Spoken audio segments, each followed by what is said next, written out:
The night was bitterly cold, the kind of night where the wind seems to scream as it claws at your windows. Rain beat against the lonely little house on the edge of town, Laburnum Villa. Inside, though, the glow of a fire made the scene seem almost cozy. Mr. White sat hunched over a chessboard, battling his son Herbert. Across the room, Mrs. White knitted quietly, every so often glancing up with that knowing smile only mothers have. It looked like an ordinary evening, but there was something restless in the air. Maybe it was the storm outside, maybe it was the tension over the chessboard, or maybe it was the way Mr. White kept muttering about how miserable it was to live so far out in the middle of nowhere. And then, a knock. Not the light tap of a neighbor. This was heavy, deliberate, echoing through the storm. The gate clanged, footsteps crunched up the path. Herbert leaned forward with a grin. There he is. Mr. White opened the door, and in stepped a man who seemed carved from the storm itself, Sergeant Major Morris. Broad-shouldered, weather-beaten, with eyes that seemed to have seen too much. He carried with him the smell of far-off places, of wars, of strange lands, of strange people, and sights that no ordinary man could imagine.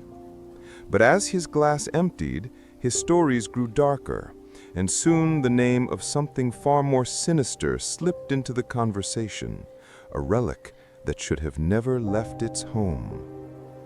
At first, Morris tried to brush it off. When Mr. White casually mentioned the words monkey's paw, the soldier's entire demeanor shifted.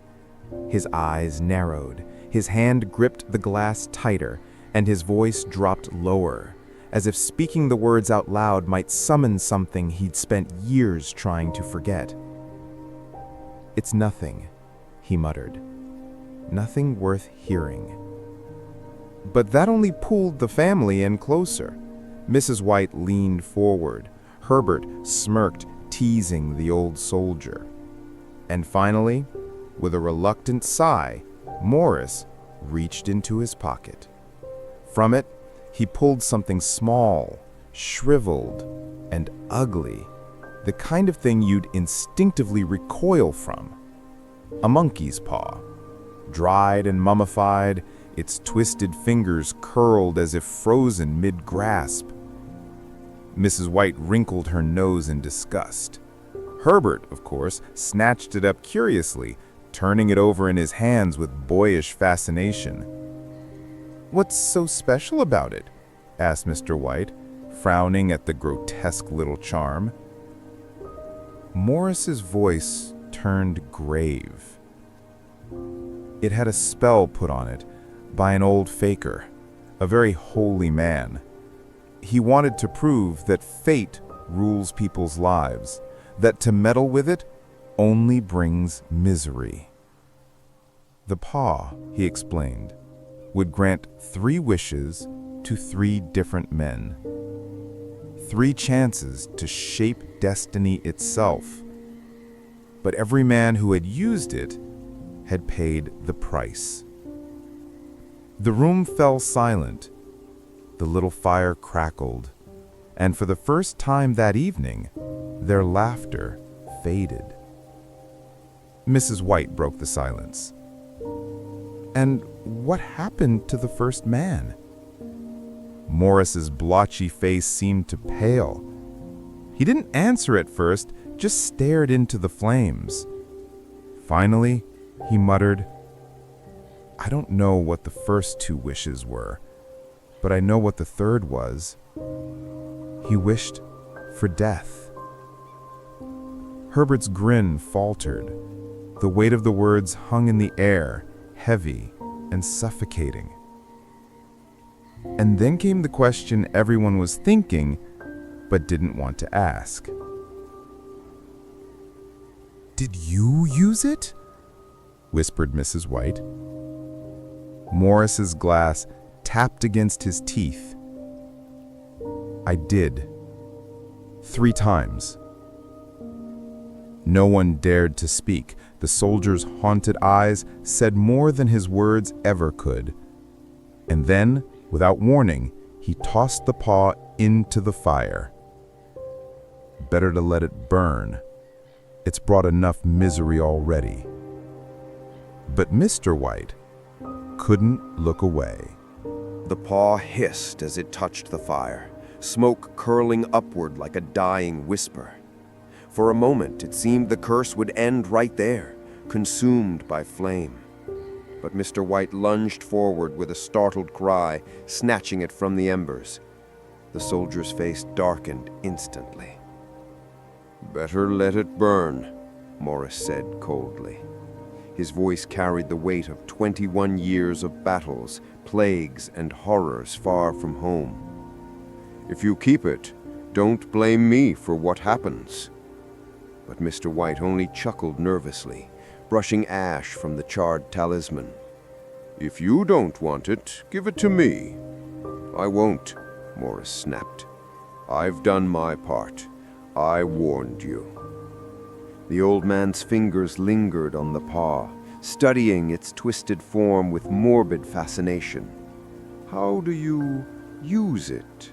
he asked quietly. The soldier's jaw tightened. "Hold it up in your right hand and wish aloud. But I warn you," his voice dropped to a low growl, "there will be consequences." From across the room, Herbert laughed. "Sounds like something out of Arabian Nights. Wish for 4 hands for Mother, she could use them in the kitchen." Mrs. White rolled her eyes, scolding him lightly, but the tension in the room was undeniable. Even laughter felt forced, uncomfortable. The soldier pushed back from the table, his chair scraping the floor. "I've said enough. Use it if you want, but don't come to me when you regret it." And with that, Sergeant Major Morris left the house, disappearing into the stormy night. The Whites sat in silence, staring at the small, ugly paw that now lay on the table. The fire crackled softly. Rain lashed against the windows. Herbert leaned back with a grin, breaking the silence.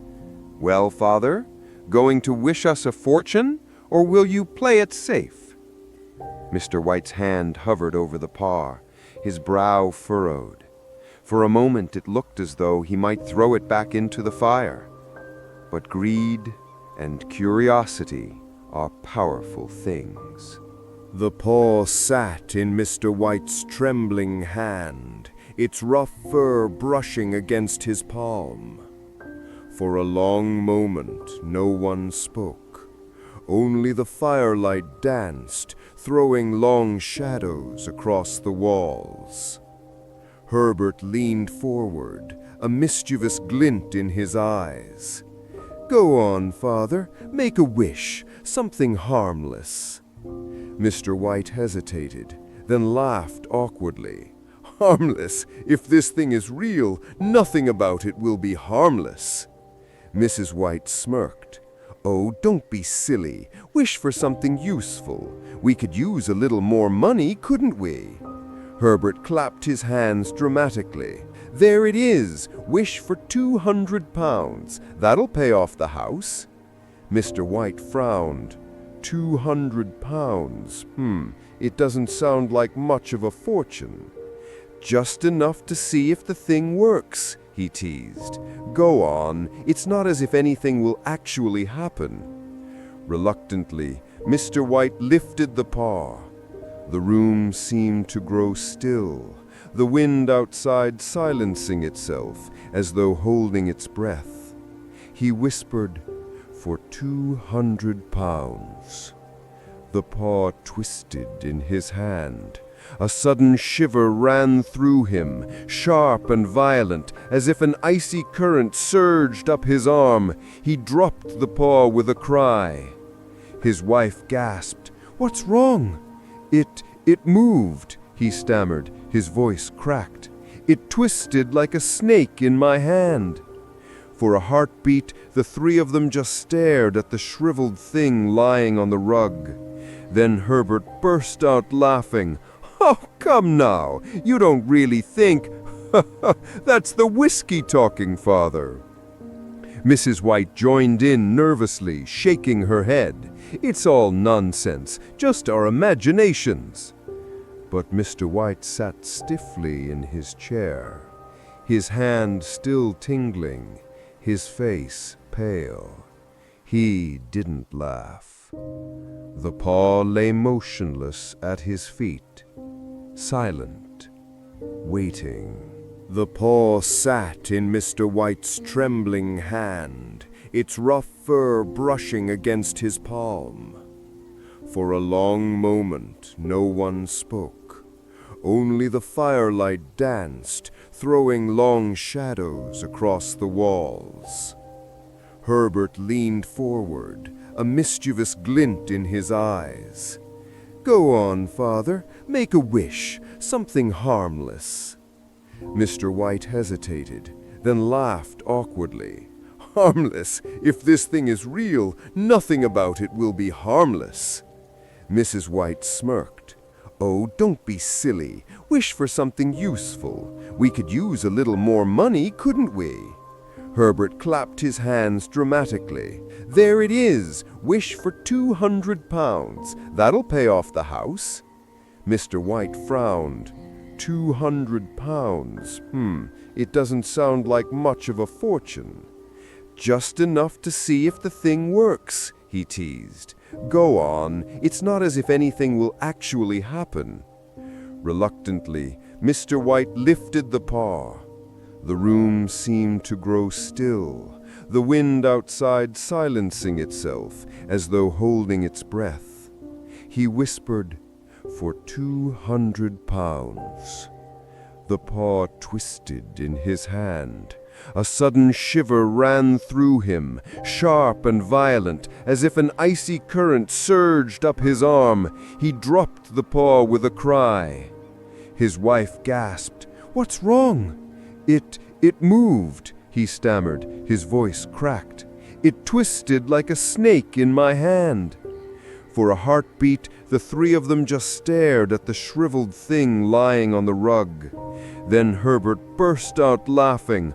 "Oh, come now, you don't really think—" "That's the whiskey talking, Father."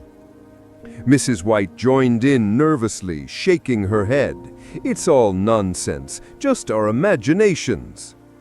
But Mr. White sat stiffly in his chair, his hand still tingling, his face pale. He didn't laugh. The paw lay motionless at his feet, silent, waiting. The funeral was a blur. A procession of dark coats, whispered condolences, and Mrs. White's endless sobs. Herbert was buried in the cemetery 2 miles away, his parents staggering behind the coffin like shadows of themselves. When night finally fell, the house was hollow. The air was thick with grief. Mr. White sat in silence, staring at the embers, the paw still perched on the mantel like a vulture watching over its prey. Hours passed before Mrs. White's voice broke the stillness. "It's not fair," she whispered. "He was our only child." Mr. White reached for her hand, but she pulled away, her face pale and wild. Her eyes darted toward the mantel. "The paw," she said. He froze. "Don't." Her voice sharpened. "The paw. We still have 2 wishes left." His stomach lurched. He already knew what she meant. "Bring him back," she begged, her nails digging into his arm. "Wish for Herbert to return." Mr. White recoiled. "He's been dead for 10 days, buried, broken." "Do you can?" she screamed. Tears streamed down her cheeks. "I want my son again. Do it." He shook his head, terror clawing through him. "It won't be the same. The thing in the grave is not Herbert." But her desperation was stronger than his reason. She shoved the paw into his trembling hands. "Wish it," she demanded. His lips quivered, his voice cracking under the weight of dread. He lifted the paw. I wish my son back." The house went silent. The fire hissed low, shadows stretching across the walls. Outside, the wind groaned like something mourning in the dark. And then came the sound. A dull, heavy thud. From far down the road, something shuffled closer, step by dragging step. Mrs. White gasped, her face lighting with manic hope. "It's him! It's Herbert!" But Mr. White's blood ran cold. Whatever was coming, it was not the son they had buried. The wind rattled the windows, the clock ticked mercilessly, and the house waited. Then it came. Knock. A single, hollow strike against the front door. Mrs. White cried out, her face blazing with joy. "It's him! Herbert!" She rushed forward, fumbling with the bolts. But Mr. White's blood froze. The sound was not the quick, eager knock of their son. It was slow, heavy, relentless. Knock, knock, knock. Each blow thundered through the villa, shaking the very walls.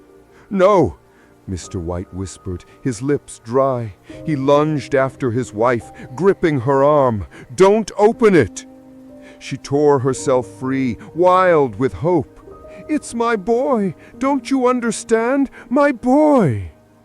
She struggled with the lock, fingers trembling, tears spilling as the knocking grew louder, closer, more impatient. Mr. White's heart pounded like a drum. He knew what lay on the other side. Not the bright, laughing son who once played chess by the fire, but a mangled corpse dragged from the grave by a cursed wish. "Wait!" he begged, fumbling for the paw. His hand shook so violently he almost dropped it. The knocking became furious now, the door rattling on its hinges. Mrs. White screamed with joy, shoving back the bolt. "Herbert, I'm coming!" At that moment, Mr. White clutched the paw to his chest, raised it high, and screamed his final desperate wish. The knocking stopped. The echoes of it hung in the air like thunder fading into silence. Mrs. White flung open the door and found only darkness, an empty road, a cold wind drifting across the lonely night. Her cry tore through the house, hollow with despair. Mr. White collapsed against the wall, the paw slipping from his fingers onto the floor. The curse had ended, but so had everything else.